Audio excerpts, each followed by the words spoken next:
Hey everyone, in this video I'm going to tell you how to record Instagram Reels in 2023. What you need to do, just come to your Instagram application here, and there is the plus icon in the middle. Just click on this and you will look in here the small icon of camera. Just click on this.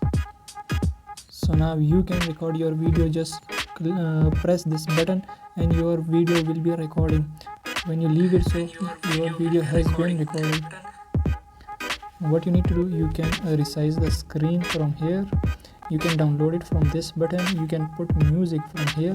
Which music you like, just put this one. Click on that music and your music will be applied. Just click on this done button, and you can apply effects from here. Which effect you like, you can just download them and apply them on your video. And then you can put stickers like add yours and poll, quiz, this emoji, gift, your avatar, or which one you like to put on your video. You can write text here.